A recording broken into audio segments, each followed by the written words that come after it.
Hey fans of YouTube, this is the self-proclaimed beast painter.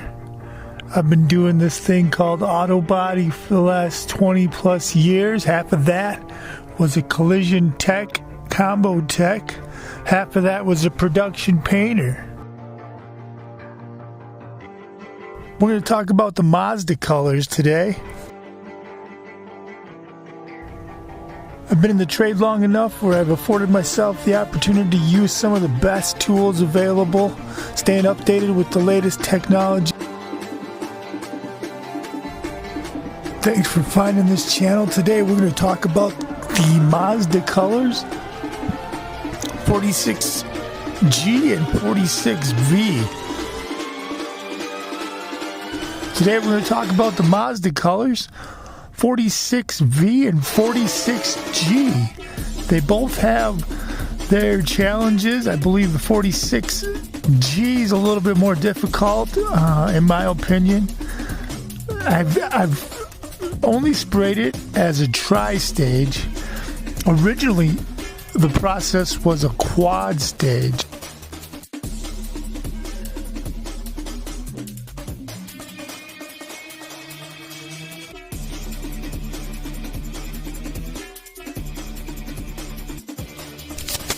In the process, you would take your black base coat, spray that out like a regular two-stage paint, base clear, and you'd finish that out with 800 to 1,000 plus grit to give us an extremely smooth, flat surface. Then you would take what Sherwin has, and I believe it's a lot of paint manufacturers have, as a factory pack mid coat, and the process needs to be slowed down greatly. It's nothing that you can go real quick with. You need those metallics to atomize and lay down so it looks not like a mirror. I would say more like tin foil. It's got a really smooth, very integrated sparkle to it, or reflection to it. Unlike a pearl or a big coarse metallic, this is really fine and it's almost like a smooth sheet of tin foil. But in order to do that, I found success in slowing it way down and taking your time, being extremely patient. With that factory packed mid coat, you're going to be looking to over reduce it and slow it down to your factory specs or factory recommendation.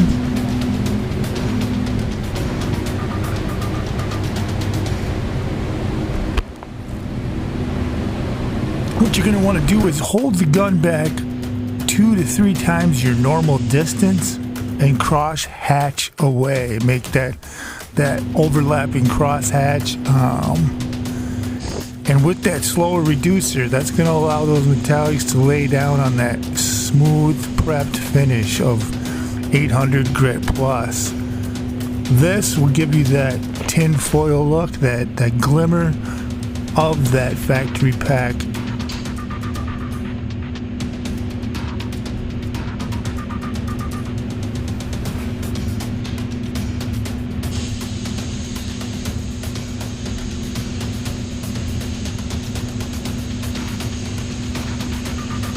I used a 1.2 O pattern on a Sata 55,000X gun.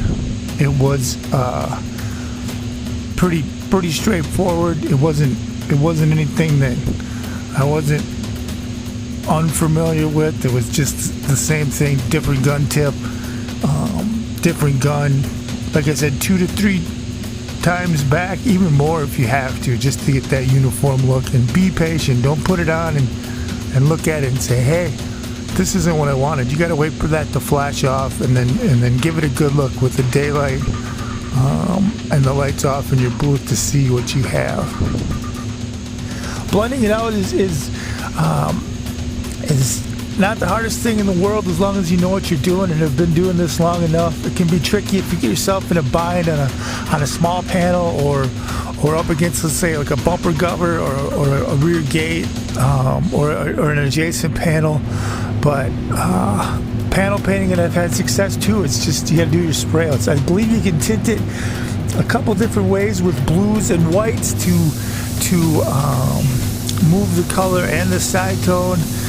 I've done both with numerous spray outs. It's just tedious and time consuming, right? I hope you've had fun watching this video. I had fun making it. I enjoy the trade. I enjoy the gratification from taking a car from accident to fantastic finish and back to the customer, making them happy. It's a really quick turnaround and gratifying occupation. The trade itself is kind of going by the wayside. I understand that a lot of younger generations aren't taking up the trade. They're interested in automobile vehicles. Automobile vehicles aren't the same as the past. Dads aren't washing their cars in their driveway anymore. It's more of a mode of transportation, right? It's a point A to point B. It's not a staple of family status symbol anymore. It's just get the job done and get to work, right? Continued success, and if you have any tips and pointers for me, leave them in the comments. Also, any questions or anything I can help with, let me know. Thanks again.